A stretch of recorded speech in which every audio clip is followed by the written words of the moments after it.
Selamat pagi anak-anak. Berjumpa lagi dengan Bu Rani. Pada kesempatan kali ini kita akan membahas tentang alat ukur besaran massa, waktu, dan volume.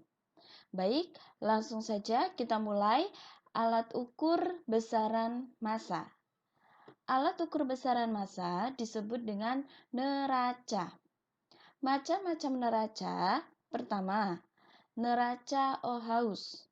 Kedua, neraca digital. Ketiga, neraca sama lengan. Keempat, neraca pasar.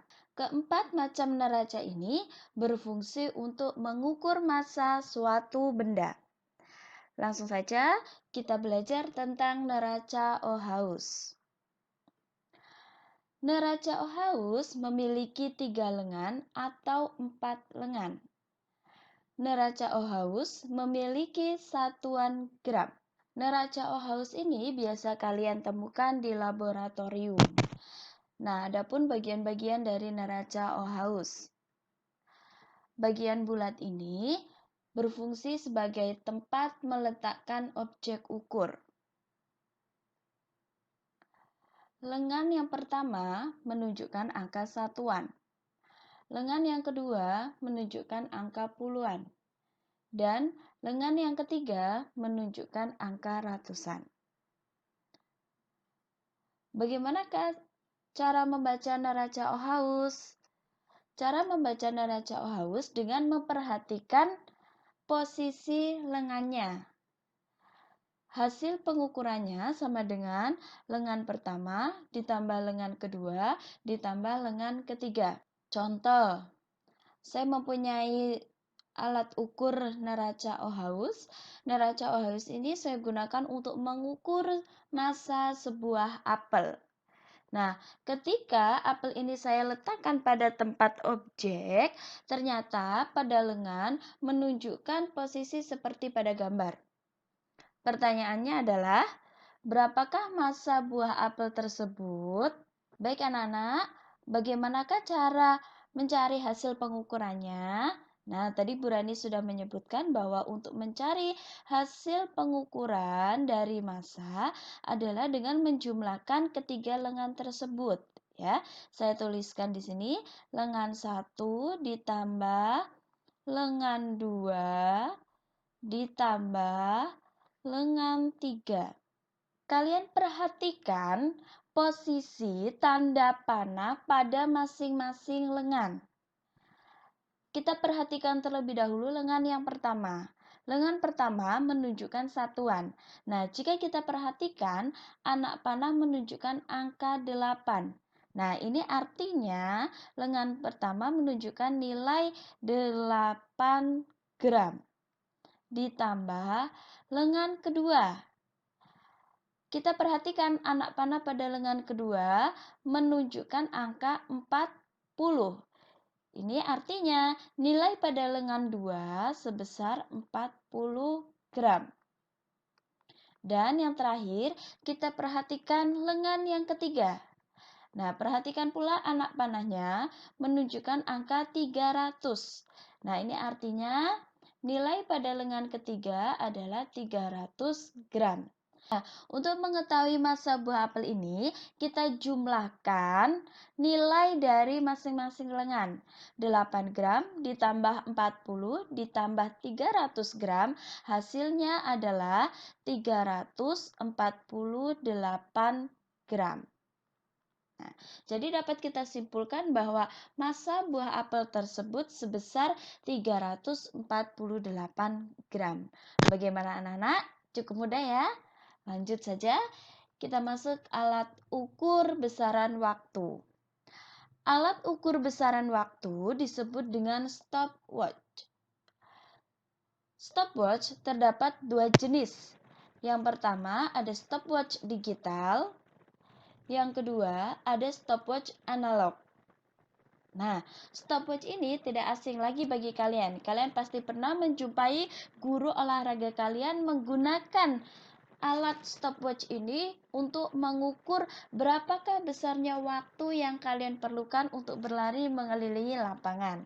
Nah, jika kalian menggunakan stopwatch digital, cukup mudah karena pada stopwatch digital sudah ditampilkan besarnya waktu tersebut. Nah, tetapi bagaimanakah jika menggunakan stopwatch analog? Baik, kita perhatikan bersama ya cara membaca stopwatch analog. Nah, pada stopwatch analog terdapat dua buah lingkaran. Lingkaran yang besar dan juga lingkaran yang kecil. Lingkaran yang kecil menunjukkan menit, sedangkan lingkaran yang besar menunjukkan detik. Langsung saja, saya mempunyai sebuah hasil pengukuran dengan menggunakan stopwatch. Ditunjukkan seperti pada gambar. Berapakah waktu yang terukur oleh stopwatch?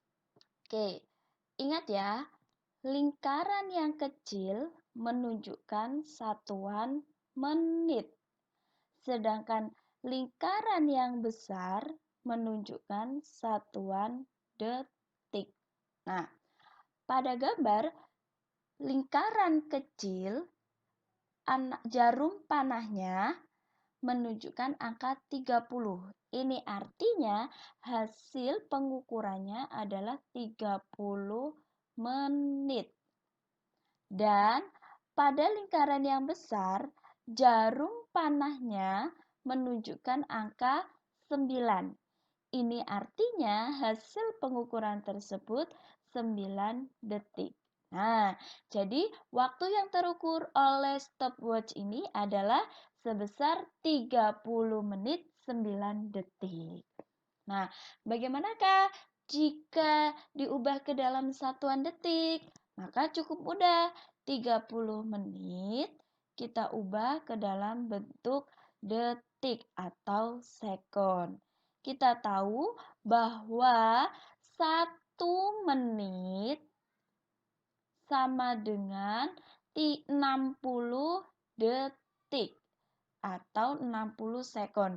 Jadi kalau 30 menit maka 30 dikali 60 hasilnya adalah 1800 detik.